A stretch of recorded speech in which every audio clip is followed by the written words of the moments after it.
Welcome to Breaking Solo, how solopreneurs break barriers, build brands, and embrace the future of business. Hi, Paul. Thanks for being with us today. Will you Thank you for please? having me. Sure. Will you tell the listeners a little bit about yourself? Yeah. So my name is Paul Watson, and I am a story brand certified guide. And I have a company where I help people create content and implement that content. And I also offer consulting services when it comes to brand messaging. My company is called 1015 Communications, and yeah, I love doing it. Awesome. What inspired the company name? My late stage remission date from cancer. So I Oh, almost died back in 2010. Probably had about a 75% chance of not making out alive. And so October 15th is my remission date. So I figured that was pretty much a good name as any. So starting point. That's awesome. Congratulations, by the way. thank you. So tell me, what inspired you to go solo in business? Well, I had tried out a bunch of different jobs and was working at a company, and 2020 happened, big shakeup. And so I kind of I'd been doing freelancing all along, and I felt like 2020 is sort of the year where a lot of people were doing new things. And so I went back to doing what I love, which was marketing, and found one of my best friends offered to, be my investor. And so I said, okay, let me try this out. And so 2021, we launched the business, and but I've been running it on my own, and just sort of, had him to help me get it funded for a little bit, but then had to figure it out on my own. And so, but it's been great. I mean, I went back to doing what I love. Time is precious, and we don't have all the time in the world, so you might as well spend it doing what you love. So, Exactly. So, what's been your biggest challenge on your journey, and how did you overcome it? oh gosh, I would say I mean, I've had a lot of big challenges, but I think becoming a salesperson has been a massive challenge for me. Because when I initially started off doing sales, I kind of felt like whenever I have a conversation with somebody, I need to just sort of get to the point, right? Um, Figure out how, if they can be a partner of mine or if they need my services, and just kind of get into what I do. So what that meant is I wasn't paying my social dues.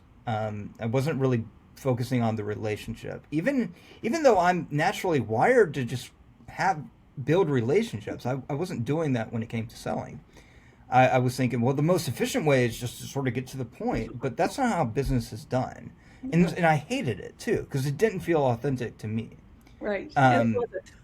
yeah, and it didn't really work either. And so when I started viewing meetings as anybody I met with as a potential friend rather than a potential prospect, that's when sales started to happen, because I came across as who I am authentically, how I wanted people to be able to perceive me, right? And it and because it was authentic, it led to more relaxed conversations. The topic of what I did came up naturally. The topic of what they did came up naturally. And so one of the other things I started doing was um, letting the other person talk first. And so I've met with a lot of different people, and a lot of them were great at selling. So they would start to ask me questions, and I would stop them and say, look, I can monologue. So I want you to answer. I'll get to all that, but I want to hear from you first, right? No one in my life is going to be frustrated that I'm becoming a better listener, right? So um, being able to do that, it became it went from I hated sales and business development to now I love it. And most of the people I meet with are not prospects really, or I don't really view them as prospects, but I do know that good people know good people, And so that is what has led to sales. Awesome. I hope our listeners paying attention to that. Sales is not a bad word, and it really is just about the relationships. Yeah. Yeah. And it's so much more fulfilling that way. And a big thing that I preach is who you are online should reflect who you are in person. So the way I was showing up online was giving, and I was being very, empathetic, and it was great. But who I was in person was get to the point. Right. And that was a weird contrast that is often reversed, where people are great in person, but you go on their website and it's a big block of text about how great they are. It doesn't match up. So. Doesn't work either. Yes. It doesn't work either. So that's what I help people fix. Is I want them to be able to, how they're showing up online in person, I want that to be reflected with how they show up online. So how did you find your niche? What led you to that? Yeah, so my niche is essentially service-based businesses. And I mean, it's a big niche, right? Yeah. But what led me to that was just kind of trying and seeing what I liked and what I didn't like. And because it is so broad, I've been focusing more so on local networking. So I live in Raleigh, North Carolina. And so I've been focusing on building those local relationships. And I focus on building the relationships that I have with the community and story brand. So I'm not limited to that. But a lot of times those local relationships will turn into referrals for people who are out of state, right? Yeah. So by focusing on what I say on my website is I serve businesses in Raleigh, NC, and beyond. Because a lot of times that local connection is what establishes itself as, establishes me, and then the connections go from there. So does that make sense? It does. Yeah. Okay. I know it's really broad, but at the end of the day, like I've tried niching down, and it's just It's not been as rewarding to me because I love learning about a lot of different industries, and I do know that one thing I don't really want to learn is Shopify, right? So that's why I've stayed with like kind of professional service-based companies. So. Yeah, for sure. So, what led you to StoryBrand? I had read Donald Miller's books since I was like 19 years old. Oh, wow. And I'd been following his career. And when I kind of started doing freelancing full time, or right before I started actually making it a full time thing, I was looking at all of his free stuff, right? So I read Building a Story Brand the first year of my business. And I realized that it's really difficult to set yourself apart with what I do, because a lot of people, know marketers, and they know people that can create content and put it out there and everything. Right. And so I needed something that could give me an edge. And so this framework seemed to work. Obviously it worked because at that point 10,000 plus businesses had been using it. And so, and it made sense to me. So I figured, well, I'll be known as the story brand guide in my area. And there were a few others, right?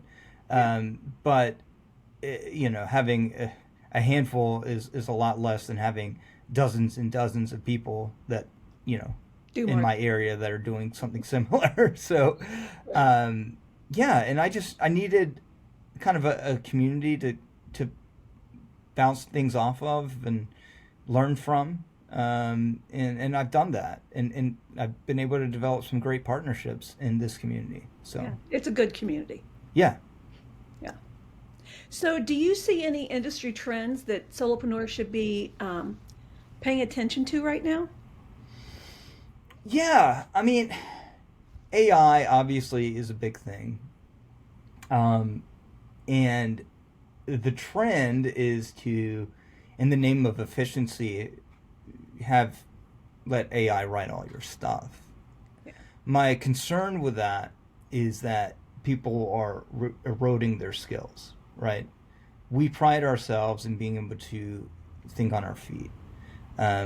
And especially if you're in a sales call, you can't just go and consult AI, right, to figure out what to say. And a lot of what I do is consulting now, right?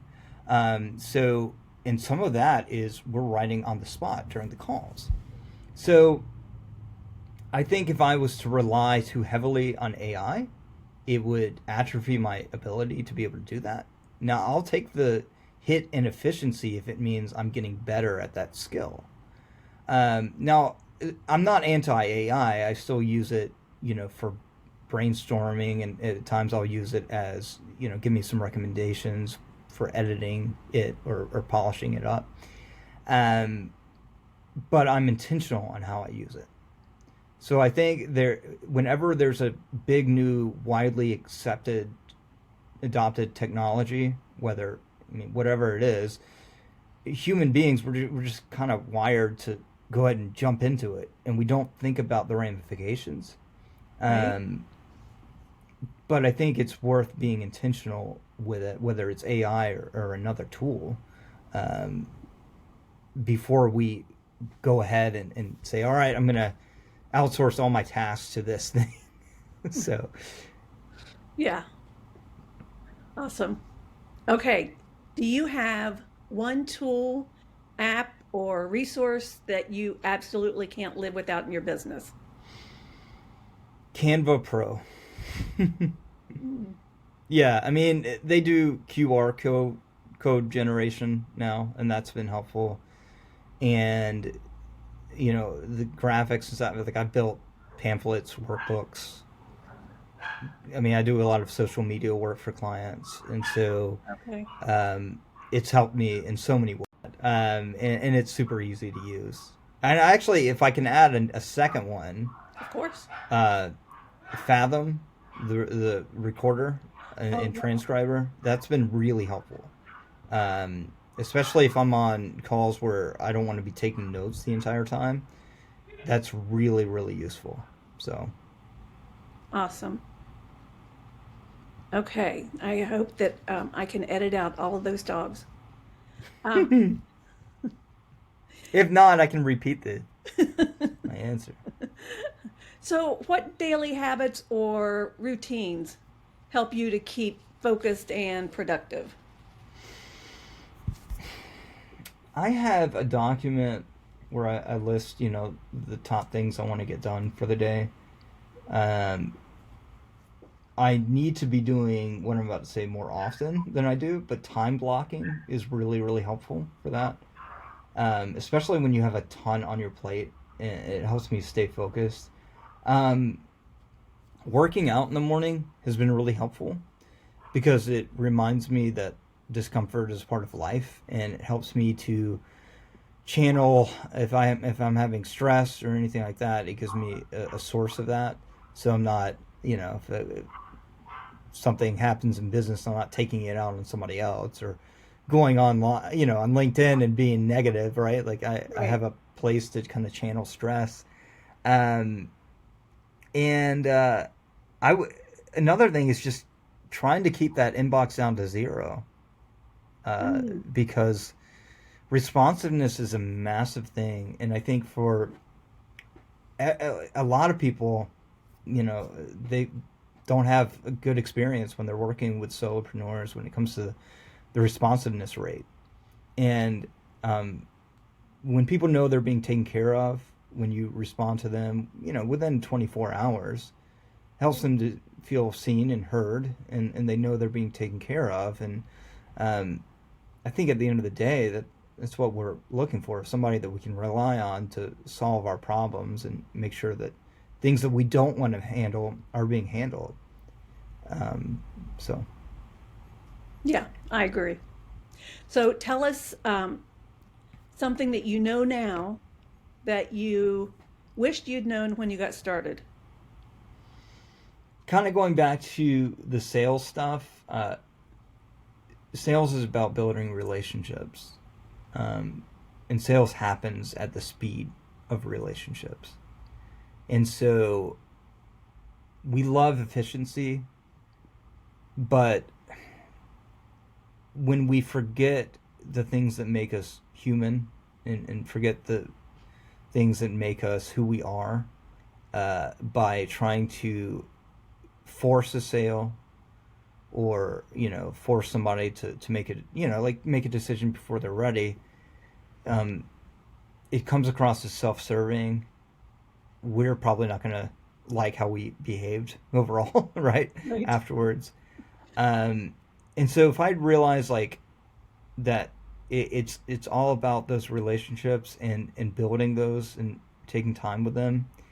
And I know that's not the most efficient thing to do, but that's why it's good to get to know a lot of different people.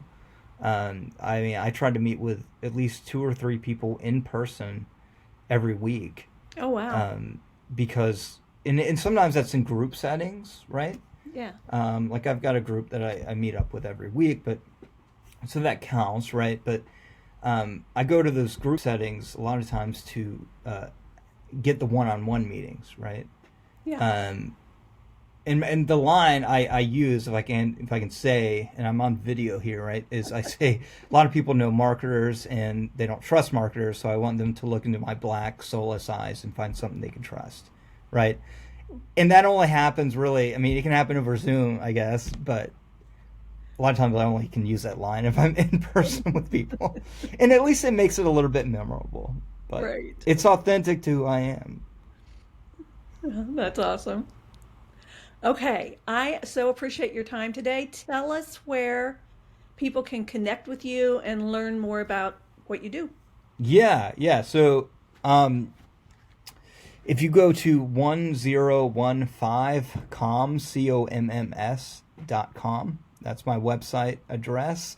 And you can find me on LinkedIn. There's a lot of Paul Watson's though. So if you search Paul Watson Story Brand Guide, I should come up. Also, if you search Story Brand Guide Raleigh, North Carolina, one of my website will be at the top of, or close to the top of the list. So Awesome. And that'll be in the show notes, so you don't have to quickly write that down. So you can yeah. Well, find thank it. you if you are quickly writing it down. I appreciate it. There you go. Awesome. Okay. I so appreciate your time today, Paul. Um, and I'll let you know when the episode goes live. All right. Thank you so much, Donna. Are we